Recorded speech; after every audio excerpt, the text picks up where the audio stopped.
भूलें हुई हैं, जिनमें एक भूल बड़ी ये थी कि उन्होंने महाभारत और रामायण को काल्पनिक बताया। ये अपने आप में बहुत बड़ा ये षड्यंत्र प्रतीत हुआ, क्योंकि ऋषि दयानंद सरस्वती महर्षि दयानंद ने अपने ग्रंथों में लिखा है कि प्रत्येक बच्चे को महाभारत और वाल्मीकि की थोड़ी सी इच्छा बढ़े, क्योंकि वेद के बारे में हमारे अंग्रेजों ने और मुस्लिम शासकों ने गलत बातें फैलाई दुनिया के सामने कि वेद में लिखा है मांस खाना चाहिए, वेद में लिखा है हत्या करनी चाहिए, बलि देनी चाहिए यज्ञों के अंदर। उनके कारण से नौजवानों की वेद से दूरी बनी। मुझे लगता है ऋषि दयानंद ने जिस प्रकार से हमारे वेद को निकट पहुंचाया था, हमें भी सबको वेद जो आप इसके विषय में कुछ बताइए। हमारे समाज से हैं। आर्य समाज भारत का एक बहुत बड़ा विशाल संगठन है, 10,000 से ज्यादा शाखाएं पूरे देश विदेश में। आर्य समाज के संस्थापक महर्षि दयानंद सरस्वती जी, जिन्होंने देश को बहुत कुछ दिया, बहुत बड़ी देन उनकी रही है हर विषय में, हर चीज, हर क्षेत्र में, चाहे गौ रक्षा के क्षेत्र में, चाहे हिंदी के क्षेत्र में, चाहे संस्कृत के क्षेत्र में, गौकुल के निर्माण के क्षेत्र हो, डीएवी स्कूल डीएवी कॉलेज खोल करके लाखों बच्चों को पढ़ाने का क्षेत्र हो, अनाथालय खोलने का हो, अनेक देन उनकी रही है। पिछले दिनों में स्वामी रामभद्राचार्य जी, जो कि सनातन जगत के अच्छे विद्वान सन्यासी हैं, उन्होंने एक कथा में एक बात कह दी है। वो बात ये थी कि महर्षि दयानंद सरस्वती से अनेक भूलें हुई हैं, जिनमें एक भूल बड़ी ये थी कि उन्होंने महाभारत और रामायण को काल्पनिक बताया। ये अपने आप में बहुत बड़ा ये षड्यंत्र प्रतीत हुआ, क्योंकि ऋषि दयानंद सरस्वती महर्षि दयानंद ने अपने ग्रंथों में लिखा है कि प्रत्येक बच्चे को महाभारत और वाल्मीकि रामायण पढ़ाना चाहिए, ये लिखा। अब इसके विपरीत हिंदू समाज में एक धारणा फैलाई जाए कि महाभारत और रामायण को महर्षि दयानंद काल्पनिक मान रहे हैं, इसका एक बहुत गलत अर्थ और संदेश जाने की संभावना थी, जिसके नाते से हमने उनसे अनुरोध किया कि आपने गलत कहा है, आप इसको वापस लीजिए। अभी तक उन्होंने ये तो नहीं कहा कि मैंने गलत कहा, लेकिन वो वीडियो हटा लिया अपनी। भाई अगर आपने ठीक कहा था तो फिर वीडियो क्यों हटाए, और अगर आपने गलत कहा था तो उसको वापस लेने में क्या हर्ज है, जिससे कि कम से कम आने वाली जनता को गलत मैसेज ना जाए। पूरे देश में इसके संबंध में प्रदर्शन हुए और आज आर्य समाज के अनेक लोगों ने, अनेक संस्थाओं ने मिलकर के यहाँ पे प्रदर्शन किया था कि रामभद्राचार्य जी को अपनी बात हम पहुंचा सकें कि वे हिंदू समाज को गलत संदेश देने का प्रयास ना करें। उनके शिष्य, क्योंकि वे स्वयं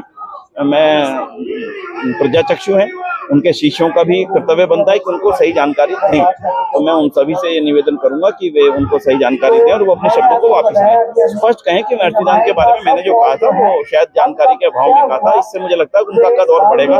यही मांग लेकर के हम सब लोग यहाँ पर बस। जिस प्रकार से लगातार देखा जा रहा है हिंदू समाज के कोई न कोई संत कुछ न कुछ आके इस तरह के वक्तव्य दे देते हैं, जिससे आपस में संघर्ष पैदा हो जाता है। देखिए, आपस के संघर्ष होने नहीं चाहिए। अगर गलत जानकारी के अभाव में, गलत जानकारी के कारण से संदेश दिए जाते हैं तो ये स्थितियां पैदा होती हैं। तो मुझे लगता है कि हिंदू समाज के संतों को बोलने से पहले हर बात को सोचना समझना चाहिए, तथ्यों की जानकारी करनी चाहिए, तभी बोलना चाहिए, ताकि अननेसेसरी का एक विवाद देश में और समाज के अंदर ना फैले।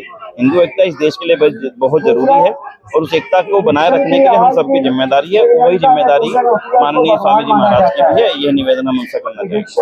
जिस तरीके से सरस्वती जी ने वेदों के लिए आगे कदम उठाया समाज में जागरूक करने के लिए, अब वर्तमान में जो स्थिति है सनातन धर्म की, क्या लगता है कि क्या आज वर्तमान के जो युवा है उससे दूर हो रहे हैं? देखिए, वेद से दूर होना मतलब हिंदू समाज का पतन बड़ी स्पष्ट है। राम वेदों के जानकार थे, कृष्ण वेदों के ज्ञाता थे, इसी कारण से वो दुनिया में प्रसिद्ध हो पाए। वेद के बिना हिंदू समाज का अस्तित्व नहीं है, क्योंकि वेद ही मूल है, वेद ही धर्म का मूल है। हिंदू समाज का नहीं, मैं कहूँगा मानव समाज का अस्तित्व नहीं है। ऋषि दयानंद ने वेदों को दोबारा से वेदों के लौटने का आह्वान किया था। कहीं ना कहीं लोगों ने अपने अपने ग्रंथ रच करके वेदों से हिंदू समाज को दूर करने की कोशिश की। हमें लगता है ऋषि दयानंद की बात की आज बेहद जरूरत है, क्योंकि एक वेद को मानने से हिंदू समाज में एकता आने की संभावना बनेगी। इसलिए हमें वेदों की ओर लौटना चाहिए। ऋषि दयानंद बिल्कुल, जैसा आपने कहा, समस्या ही समाधान की जननी है। इस प्रकार से रामभद्राचार्य जी ने कहा, कल किसी और के द्वारा भी इस तरह के वक्तव्य कहे जा सकते हैं। आप लोग आगे क्या इस तरह के कदम उठाएंगे जिससे लोगों को इसकी सही जानकारी? आर्य समाज अपने आप में इस प्रकार के कदम हर अपने आर्य समाज मंदिर के माध्यम से उठाता रहा है। सोशल मीडिया पे भी हम लोग इस बात को प्रचारित करते रहे कि वेद ही मूल है, वेद ही असली है, वेद ही एक है, वेद ही धर्म का आधार है।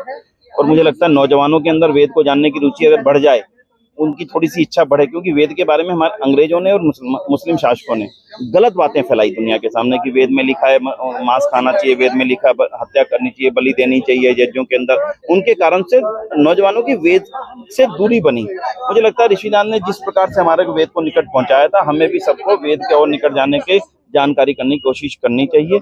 और आज के समय में वेद का ज्ञान ही दुनिया को एक रास्ते पर और शांति के रास्ते पर ले जाने में सक्षम है, ऐसा ऋषिदान की सोच थी। लास्ट सवाल है सर आपसे, क्या संगठन अपने संस्था की तरफ से क्या प्रयास किया जा रहा है अन्य नए युवाओं तक वेद का ज्ञान पहुंचे? देखिए, हमारी युवा इकाइयां इस कार्य को बहुत अच्छे ढंग से कर रही हैं। हमारा सोशल मीडिया भी आर्य समाज की तरफ से लगातार इन बातों को फैलाता है। फिर भी मैं आज आपका इस रूप में धन्यवाद करूंगा कि आपने इस बात को और ज्यादा हमें उत्साहित किया कि इस बात को और ज्यादा तरीके से नौजवान को पहुंचाना चाहिए, क्वेश्चन आंसर हो, ताकि वो सही बात को जान सके। ये आपका बहुत बहुत धन्यवाद करूंगा कि आपने हमें भी इस बात के लिए और जागरूक किया। धन्यवाद। धन्यवाद सर।